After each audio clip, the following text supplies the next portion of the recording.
Hey guys, John V here from Phone Arena. You're watching our video review of the Nokia Lumia 710. It's a device headed for T-Mobile, priced at $49.99 for a 2-year contract. It's a mid-range device, but more importantly, it's actually the very first Windows Phone-powered device from Nokia's camp headed to the US. Being a mid-range device and all, the Nokia Lumia 710 doesn't really come out as an outstanding-looking smartphone just because it's pretty generic and follows similarly to other Nokia smartphones in the past. It's relatively lightweight thanks to its all-plastic body, which gives it decent build quality. Very streamlined too, and compact, but doesn't really jump out a lot. So Lumia 710 features a 3.7-inch WVGA clear black display, so that's 480 by 800 pixels. Obviously, it makes for some sharp-looking details, which is good enough, but for your things like web browsing and zoomed-out view, text looks a little bit garbled, but it's quickly remedied by a quick tap like that to zoom in. The other nice thing we like about it is the rich and deep-looking color production offers, really nice and distinctive, but its poor viewing angles washes it out very quickly. And on top of that, its brightness output's not the strongest, so we still have to shield this away from the sun. We don't see that often, but the Nokia Lumia 710 features physical Windows buttons as opposed to capacitive ones, so there's no accidental presses with it. Meanwhile, above the display you have the earpiece, the light and proximity sensors, and unfortunately it doesn't offer a front-facing camera. The left edge is pretty clean except for a notch right here which helps you remove the back cover. Well, on the right edge you have a couple different physical buttons. You have the volume rocker and also the shutter key. Unfortunately, they're very flat feeling and they don't have that great of a response. Now, the same thing can be said about the dedicated power button. It's flush to the surface, and next to it you have also the 3.5mm headset jack and a micro USB port for charging and data connectivity. Now on the bottom edge, the only thing you have here is just an area for a lanyard strap. Flipping it over, we find the handset's 5-megapixel autofocus camera, single LED flash in the back. Removing the back cover, you got pry off from the sides. You gain access to its 1300 milliamp hour battery, and you got to remove it in order to gain access to its micro SIM card slot.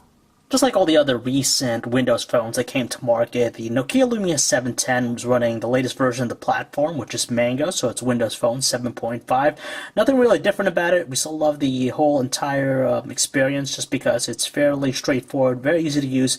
We like the responsiveness, the dynamic scheme it has going on. Still kind of lacking with personalization. The extent to that's just mixing up the live tiles on the home screen and also changing the theme and the background color, but that's pretty much it as far as personalization, but nonetheless, that's what gives Windows Phone its distinctive looks.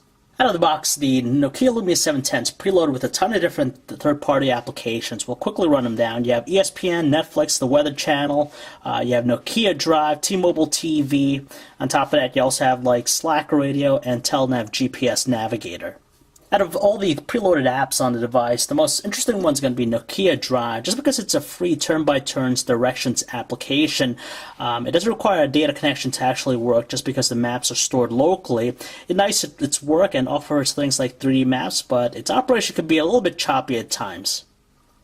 Seeing that it has a 3.7-inch display, it's a little bit cramped as far as using the keyboard, but thankfully with the Windows Phone keyboard, it's just phenomenal with its autocorrect feature, so even if you make a mistake, it's pretty accurate in knowing what you're typing. Just like all other Windows phones that we checked out, the web browsing experience is great just because it offers HSPA Plus connectivity, so it's able to load our website in under 20 seconds here.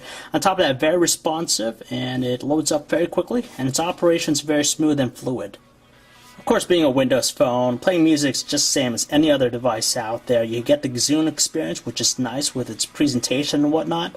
As far as the audio quality with its speaker, it's pretty good.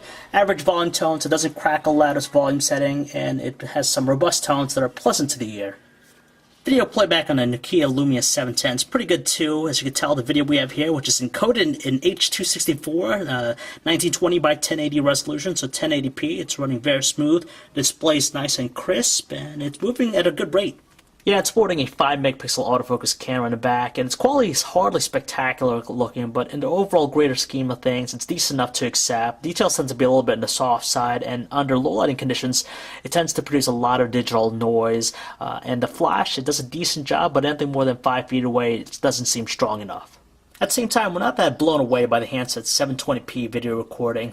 We do like that audio quality is natural and it moves at a good frame rate and details are acceptable, but as far as some issues with it, we do find just some artifacting going on when you're panning, and its exposure is rather sluggish, so it takes some time to adjust. Honestly, calling quality with the handset is tolerable just because the earpiece itself is not the strongest, a little bit on the weak side, so noisy environments tend to have a little bit of a hard time. Voices are distinctive and clear on both ends of the line, and when you switch to using the speakerphone, it's a little bit on the weak side, but still more than audible enough to make out. Signal strength is average with the handset. It puts 3 out of 5 bars in high coverage areas, and in our time using it, we didn't experience any dropped phone calls. What's nice about the handset is its battery life. On a full charge, we're meant to get a day and a half of normal usage out of it, so that's more than enough for most people's needs, and if you're very light on it, you can probably get easily 2 days with a single charge.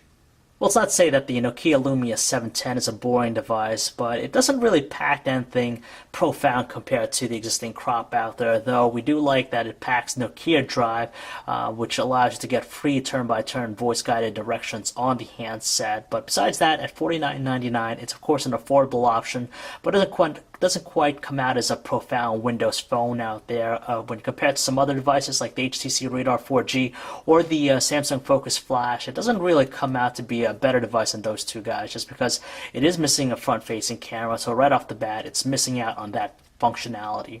So if you'd like to learn more about the Nokia Lumia 710, you can check out our website, phonearena.com. This is John V. Thanks for watching, guys.